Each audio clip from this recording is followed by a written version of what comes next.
Ben Aytaç, Şehit Aytaç'ın kayınvalidesiyim. 10 senedir benim damadımdır.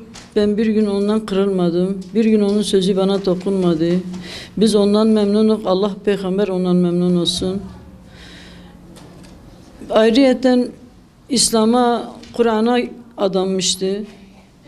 Yani İslam'la, Kur'an'la onun bir parçasıydı. Gece gündüz Allah rızası için çalışsaydı hiç doymazdı. Yani bunun çoğunlukla suçu kabahati de budur ki Kur'an dersi verirdi. Yetimlerin, fakirlerin, düllerin kolilerini kapılarına kadar götürürdü. Yani şehitlikte herkes bizi tanıyor. Bu 23 senedir biz şehitlikteyiz. O ki benim öğrencilerim, o ki onun öğrencileri bizi iyi tanıyor. Bizden kimse incinmemiş. Ama ne hakları vardı böyle bu çocukların boynunu büktüler, hanımının boynunu büktüler. 3 tane çocuğu var.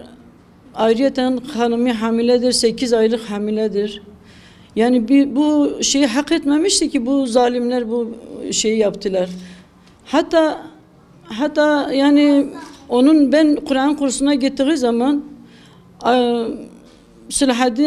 Selahaddin Demirtaş'ın babası kendisi ağzıyla bana dedi, bak benim bacım, sen benim hanımımla bir de kızım geliyor Kur'an kursuna, sen Allah rızası için onlarla ilgilenin. Yani bunu Selahaddin Demirtaş'ın anasından da bacısından da sorabilir. Bunu babası ağzıyla bana söyledi.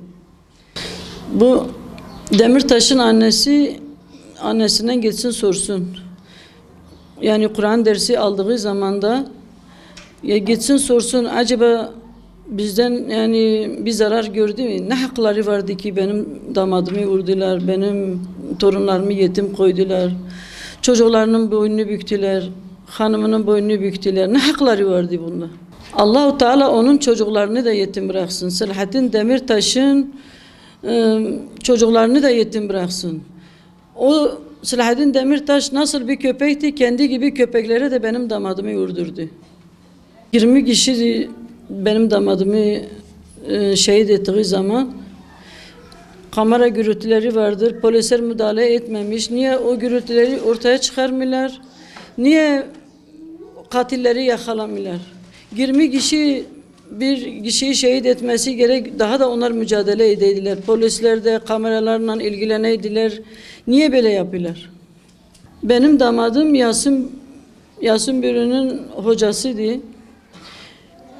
Allahu Teala inşallah Yasin Bürü'nün akıbeti de o zalimlerin başına olsun.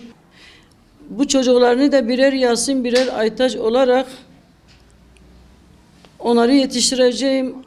Tek ferdimiz de kalsa Allahu Teala'nın izniyle onlarla mücadele edeceğiz. Aynı böyle de söyleyeyim.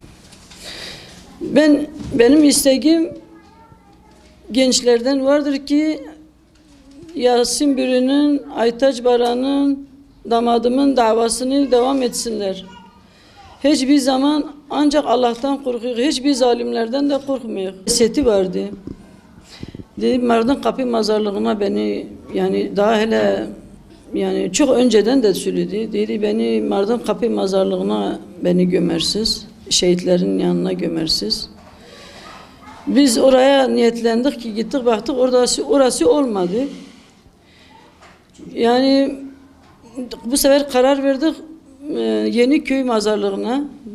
Dedik oraya gömülsün, şehitlerin yanına gömülsün.